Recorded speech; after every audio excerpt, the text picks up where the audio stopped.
Gandang buhay! Para sa video lesson na ito, pag-aaralan natin ang iba't ibang laws of exponent. Sabi nga, sa classroom may batas. Sa math din ay merong mga batas or rules na kailangan nating sundin, lalong-lalo na if it involves exponents. Pero bago tayo pumunta doon, mag-review muna tayo ng skill na makakatulong sa atin para mas maunawaan ang lesson. For this activity, let us give the value of the following. Number 1, 9 to the second power or 9 squared.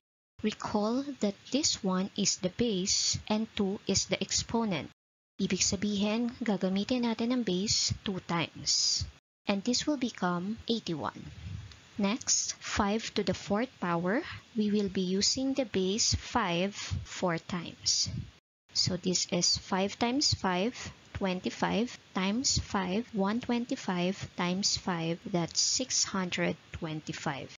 5 to the fourth is equal to 625.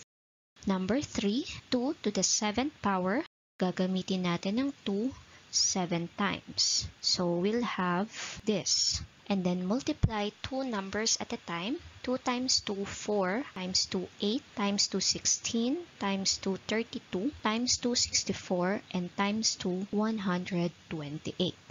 So this is how we give the value on the following exponential expressions.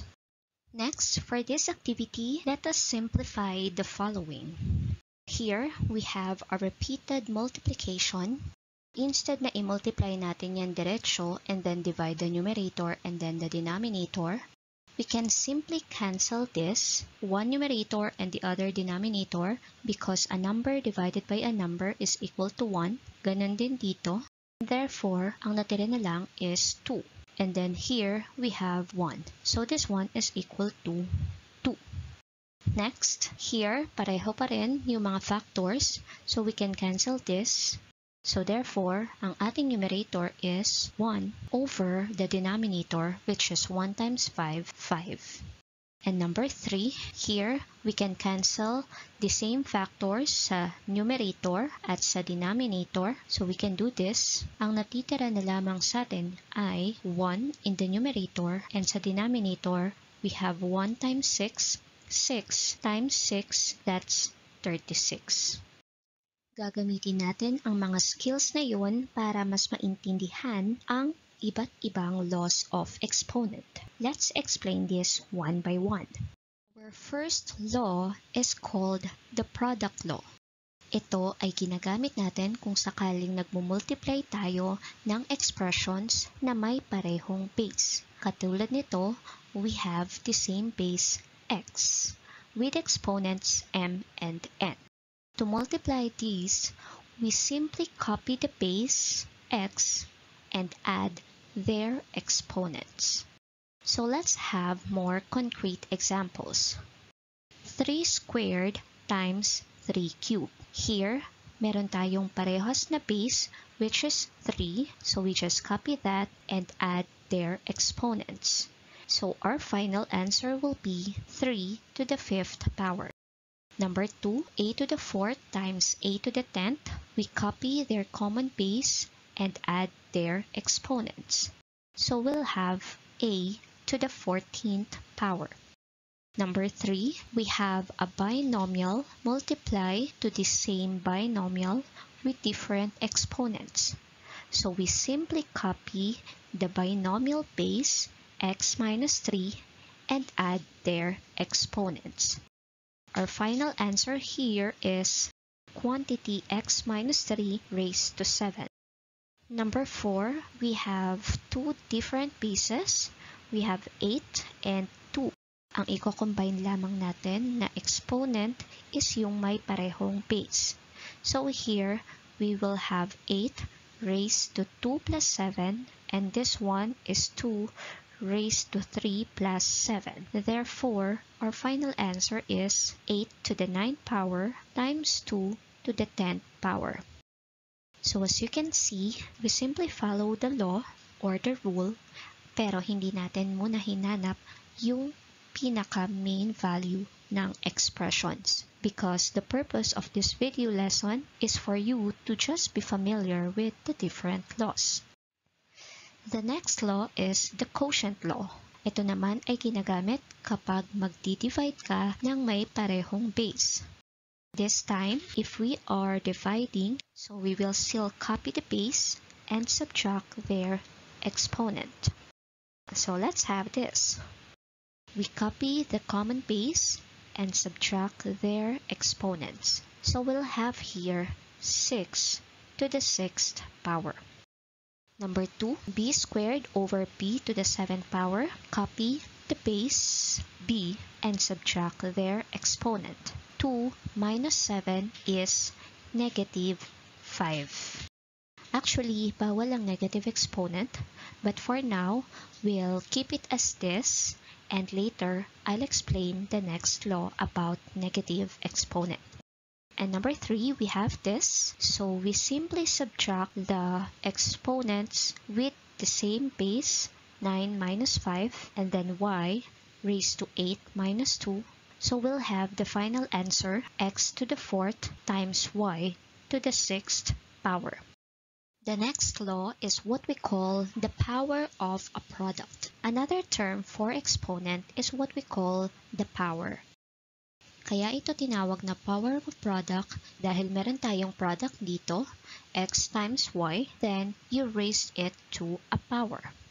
So to do this, you will simply distribute the exponent to each factor. Kaya naging x to the m times y to the m. So let's have these examples. Number 1, the quantity of 6a cubed. I-distribute lang natin itong exponent kada factor. We'll have 6 cubed times a cubed. Next, 3 times the quantity 2x raised to the 5th power.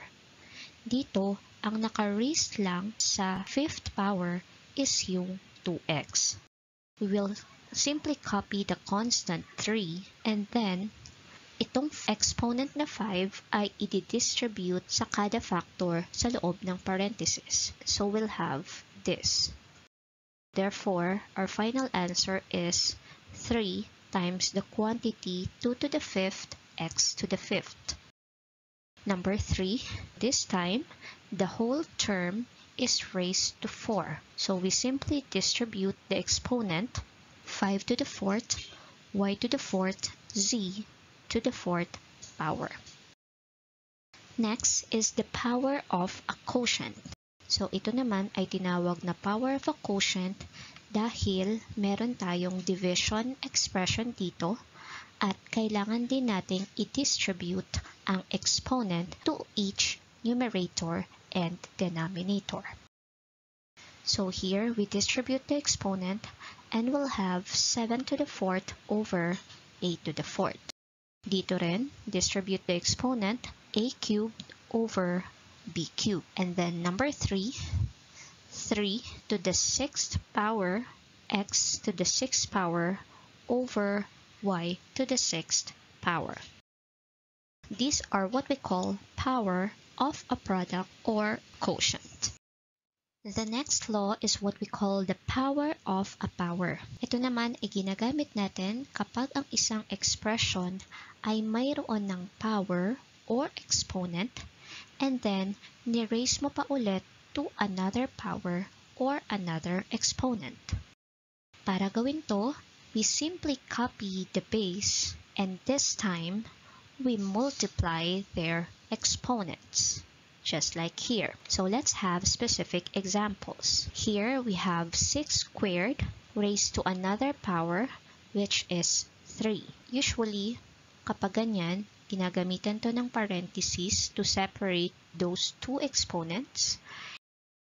To do this, so we copy the base and multiply their exponents. 2 times 3 is 6. This one is 6 to the 6th power. Next, x to the 5th raised to the 2nd power. Again, we copy the base and multiply the exponents. So we'll have x to the 10th power. Number 3, Here, we have a binomial raised to cube, and then ni-raise ulit to the second power. So, yung buong binomial, we copy that, and then we multiply their exponents. 3 times 2, 6. So, we'll have y minus 5 raised to the 6th power. Number 4. This time, this is just division, but again, may mga exponent na to, and then naka-raise pa to another power. So, we copy the base and multiply their exponents. Therefore, our final answer here is a to the 6th, b to the 21st power. Here, number 5, we distribute the power to each term and multiply their exponents. The exponent of 3 here is 1, so it will become 3 raised to 1 times 3, x raised to 2 times 3 over y raised to 4 times 3. So we'll have 3 cubed x to the 6th power over y to the 12th power. So that's how we use power of a power law. Our next law is about the negative exponent. Sabi ko nga kanina, bawal ang magkaroon ng negative exponent as the final answer. So para maging positive, we need to write its reciprocal and make the exponent positive. So in this example, we have the base x. Ang reciprocal niya is 1 over x at ginawa nating positive yung exponent niya. So let's have concrete examples here. Number 1, 6 raised to negative 1. So we write the reciprocal of the base. The reciprocal of 6 is 1 over 6, and then make the exponent positive. So we can write positive 1 here or just leave it blank. So we'll have 1 over 6 here. And then number 2, we have power of a power law. So we can simply multiply their exponents. 5 times negative 2 is negative 10. But since our final answer here is negative, gawin natin siyang positive. Isulat natin yung reciprocal nung base na x. Ang reciprocal nito is 1 over x and make the exponent positive. Therefore, our final answer is 1 over x to the 10th power. And then ito, na-encounter na natin to kanina. We use the quotient law. We copy the base and subtract their exponents. And then, ang sagot natin kanina ay b to the negative 5 power. So, para maging positive, we write its reciprocal and make it positive exponent. So, we have 1 over b to the 5th power. And the last law is the zero exponent. Whenever you encounter a base raised to the zero exponent, this is always equal to 1. Remember that any number raised to 0 is always equal to 1. So let's apply that in these examples. Here, the quantity 4xy raised to the 0 power. Itong buong term na ito ay naka-raise sa 0 and that is always equal to 1. Number 5, 7ab raised to the 0 power. Ang naka-raise lamang sa 0 is yung letter b. Itong expression lang na ito, yung equal sa 1. So 7a times 1 is 7a. And then number 6, 3 x to the 4th over x to the 4th. Here, we have the same base, so we copy that and subtract its exponent. 4 minus 4, this is 0. Any number raised to 0 is equal to 1. And then we still have a number 3 here. So therefore, 3 times 1 is 3. Or you can simply cancel this and then this one, because when you divide it, it's still equal to 1. Therefore, we'll have 3 times 1, we'll still have 3 as the final answer. Let's summarize our lesson about laws of exponents. The first one is what we call the product law, wherein we simply copy the base and add their exponents. The second one is the quotient law, wherein we copy the base and this time we subtract their exponents. The third is the power of a product law. Here, we distribute the power to each factor. Same thing with the power of a quotient, we distribute the exponent to each numerator and denominator. The fifth law is what we call power of a power, wherein we have a given expression with a power and then raise again to another. To use this law, we copy their base and multiply their exponent. And then the negative exponent law means we need to write the expression of a negative exponent into a positive one by writing its reciprocal and making the exponent positive. And the last one is the zero exponent, which states that any number raised to 0 is equal to 1. I hope naintindihan na ang iba't ibang laws of exponents. So I'll give you time to do the following and i-apply nyo ang mga natutunan nyo about different laws of exponents. Again, you can pause this video for a while and then play it after nyong matapos para ma-double check kung nakuha nyo ang mga tamang sagot. So let us answer. Number 1, 8 raised to 0, any number raised to 0 is equal to 1. Here we have the same base, so we simply copy that and add their exponents. 2 plus 5 is 7. You can put the numerical coefficient here, which is 1, or just leave it blank. Therefore, our final answer here is x to the 7th power. Next, this one is division, so we can simply copy common base and subtract the exponent. So ito ay walang kaparehong constant term, so we simply copy that. Here, 4 minus 7 is negative 3.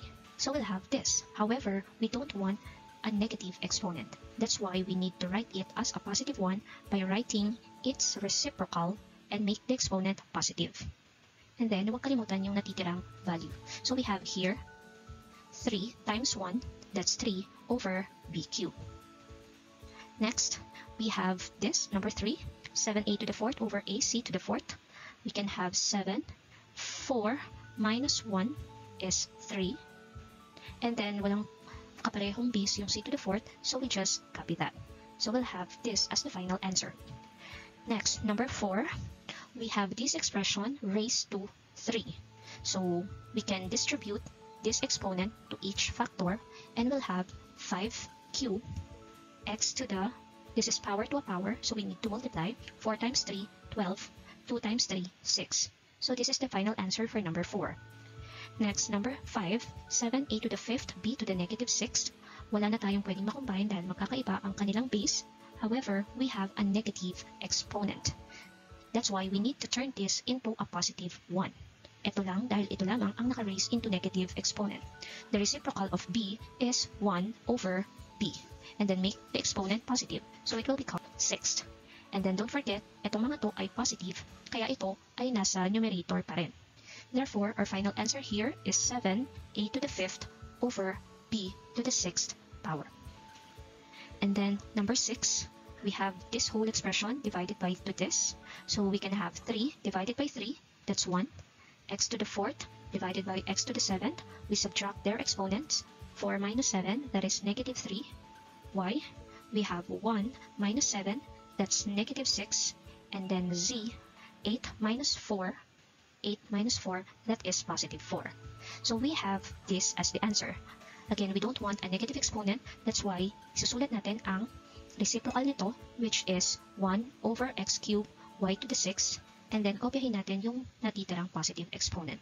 Therefore, our final answer here is z to the 4th over x cubed y to the 6th power. I hope you got the correct answers here.